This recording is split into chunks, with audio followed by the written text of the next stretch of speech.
Achille et Patrocle, deux noms légendaires de l'Iliade d'Homère, dont le lien exceptionnel fascine depuis des millénaires, mais quelle était exactement la nature de leur relation?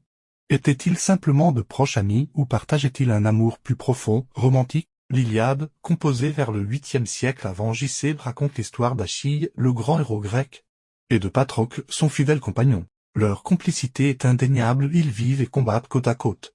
Et le chagrin d'Achille à la mort de Patrocle est l'un des moments les plus forts de l'épopée. Mais le texte reste ambigu. Il montre une grande intimité et une affection profonde, sans jamais décrire explicitement une relation romantique ou sexuelle. Par ailleurs, Achille partage aussi sa couche avec Brisée, une captive, ce qui montre que sa sexualité dans le poème est complexe. Avançons jusqu'à la Grèce classique, des philosophes comme Platon, dans son Symposium, et des orateurs comme Échine présentent Achille et Patrocle comme des amants. À Athènes, l'amour entre hommes, surtout entre un adulte et un plus jeune, était socialement reconnu, voire valorisé.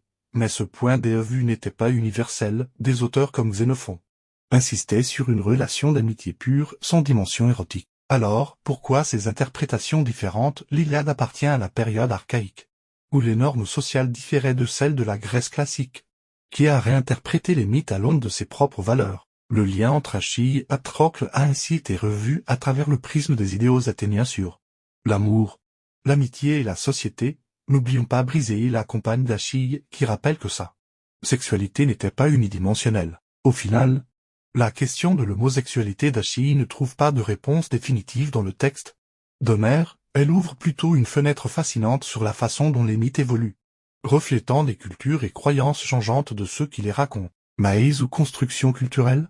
L'histoire d'Achille et Patrocle nous invite à explorer non seulement une épopée antique, mais aussi comment l'histoire, la société et l'identité s'entrelacent au fil du temps. Si cette plongée dans la mythologie grecque et l'histoire culturelle vous a plu, n'hésitez pas à liker, vous abonner et partager vos impressions en commentaire.